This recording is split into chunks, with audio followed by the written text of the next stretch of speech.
Hello and welcome to livealittlehigher.com. This week we're going to start learning a new subject, the subject of love your fellow man as yourself. I've been dwelling a lot about what I should teach next. We just finished learning the Tomer Devorah, which is the 13 attributes of mercy of God, and how to forgive people and emulate Hashem's ways. It's been a year of a lot of changes. It's been a very tough year. It's been a year of a lot of, let's say, darkness and sorrow and pain, and very, very hard year for the Jewish people in general. And I've been thinking about, okay, what's next? What's the next subject here? And I've come to the realization by reading the news and looking what's going on around the world about people's relationships, how people treat each other, if people don't think the same way as another person, then they're gaslighted, or they're these new terms, or they are canceled. Whole families have been ruined because of political views, and it's a turmoil. It's really, the world is right now in a state of chaos. But I believe truly, with the little knowledge I have been able to acquire through learning and teaching these classes, is that everything is godly. Everything Hashem brings it into the world. There's nothing that is not going around that is not part of the growth process of humanity and the Jewish people, and that it's all part of a plan to bring us to a different dimension of conscience and understanding. I think we're getting to a very good place in certain ways, and in reality, if I can give something to the world, is to give people the tools to be able to live with more love, more tolerance, more acceptance of other people, and to connect to their godly spark, to connect to the godly aspect of each human being, bring the best out of each human being. So every morning when we're gonna begin praying, we make let's say a vow in which we say, Hareni mekabel alai mitzvah aseh shel vehavta le'arecha kamocha. I hereby take upon myself to fulfill the mitzvah, love your fellow man as yourself. So we make a promise in the mornings. Every morning we say it. I've been saying it for I don't know how long, but this year in particular, it's really been sticking to me. And every morning I say it with my whole heart, and I make a very big effort to live by this, fulfilling this mitzvah. So there's a beautiful book, and around these classes, it's gonna take us a while, because there's many different books from where to learn to love your fellow. Today we're going to start with the book of the Beis Halevi on Ahavas Israel, the Beis Halevi, Rabbi Yosef Dov Soloveitchik, on the love of Israel. What does it mean to love your fellow?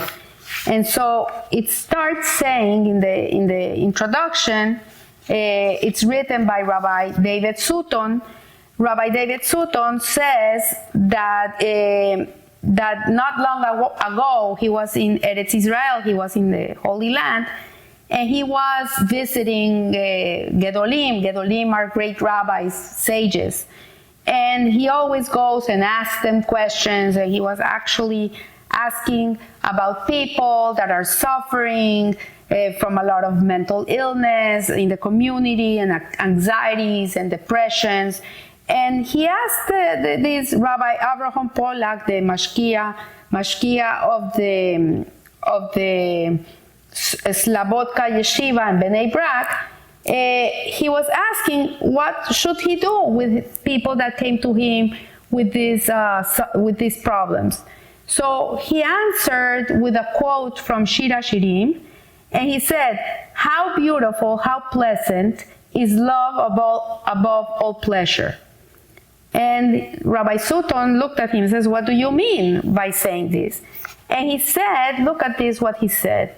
He said that we need to have a flavor in life, a tanug, a pleasurable experience that keeps us optimistic and cheerful.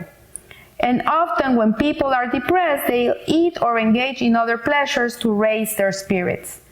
What is the sweetest, most beautiful pleasure? He says, ahava, love of another person. This is the greatest pleasure a person can experience in a human experience, is to experience love. And we're all looking for it. Everybody's looking for love. Women are looking for husbands. Husbands are looking for wives. Children are looking for the love of their parents. The parents are looking for the love of their children. And in reality, this is what creates a healthy society, is when people love and feel loved. You see, when in the news you hear this kid, he came into a school and he blew up the school, whatever, and then you read the story of the child, and it comes to be the mother is a drug addict, she's abusive, the father never hugged him, he's a boy that was raised in a very angry home. There's no love. So the composition of a society really is loveless people. And the way to heal the world is through love. So he said that the way to help people who are struggling emotionally is to arouse in them a love for others. Look at this. Look what he's saying. When you arouse in another person the ability to love someone else, this is the greatest kindness you can do for someone else. It's not only you give them love. Yes, you give them love, but that they can feel that they can love too. This is the greatest gift. So a mother who loves her child, a man who loves his wife, a rabbi who loves his congregation, whatever love we have, that love is delicious. And such love pulls a person out of his depression or low emotional state, because there is nothing more enjoyable. There's nothing better than to love. And sadly, the society has become so egocentric, so selfish, that they're thinking about what another person can give them, but they're not thinking, how can I love someone else? They're only thinking, okay, what is this relationship giving me? But the person is not thinking, what can I give to this relationship? So Rabbi Chaim Shmulevitz used to walk to the Mirror Yeshiva, and on his route, he passed by the shop of a shoemaker, where he had shoes on display.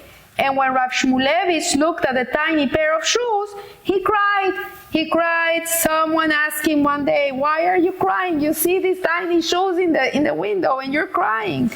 And he says, "I'm just imagining the love of a mother as she buys that first pair of shoes for her child."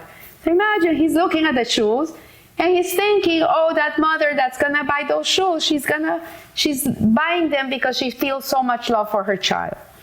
And Rabbi Pollack added that it's not only love of people, we also need to cultivate within ourselves the love of God, love of Hashem. This also does it. And as the Rambam writes, he says in Yesodei HaTorah, what is the way to develop love of God? How can we arouse in ourselves love of God? And if you can see, you can go to my website, Live a Little Higher. I have the book of Chovos HaLevavot, Duties of the Heart. There's a whole chapter dedicated to this subject. But what he's saying here basically is, when you look into the great and wondrous creations of Hashem, and you see his wisdom, when you see that God created the world with wisdom, with chokhmah, with intelligence, and it has no end, it's unbelievable. Immediately you love and praise and have a tremendous desire to get close to God. So the Rambam says that looking into creation arouses love. Listening to music, looking at a scenery, looking at a sunrise or a sunset, This will arouse love in a person. And these are all ways to raise a person's spirits. But the first love we mentioned is the easier love to have, and that love is love for another person. We have to work on loving other people, being loving people. How do we do that? That's what we're going to learn here. And so when you love someone else, you're not just doing it for him or her, but you're also doing it for yourself. And that's why it says, love your fellow as yourself. How can you love someone like you love yourself? How can it be? There's people that don't even love themselves. How can they love another person? So yes, when we understand that we're a microcosm, we're part of an organism, we're all connected, we're all interlinked, we all come from the same Father, then we'll have that appreciation of being able to love someone else, to appreciate someone else. So Rabbi Pollack went on to explain that people have been experiencing more emotional challenges. Over the past years, we had COVID, people were under lockdowns, people were not in social environments, children were not in their classrooms. And this creates a very big emotional distress. We are people meant to be surrounded by people. We're not meant to be loners. We're not meant to live in a cave by ourselves. This is not good for us. So we need to love people, and we need to love God. And when people were on lockdown, they couldn't go to their synagogues, they couldn't go to their schools, they couldn't go to their offices. Still today, many people stay home working and they have no social experiences in their days. And this can do a lot of harm to a person. So to summarize today, the way to love others is to interact with other people, is to be part of a group, of a community, to have friends, to be social in a healthy way, and to help other people, love other people too. You have a good relationship with someone when that person brings out the best in you. The same way, you have to know which buttons to touch on another person to bring out the best on another person. This is the first idea I want to throw at you. We're in the month of Elul. It's a month of connection, of connecting to Hashem. And if you love the Father, you will love His children. If you don't love His children, you cannot love the Father. So may we have the merit to turn the world around this year, to whatever was painful this year will double in joy for the year to come, that all this pain will turn into joy. And the way to do it is by uniting ourselves, being kind to each other, not diminishing people, not making people feel bad, not harassing people. Just be loving. Work on being a loving human being. If you shine love, the Hashem will shine love on you. So I want to wish you a blessed week, and remember, live a little higher. Thank you.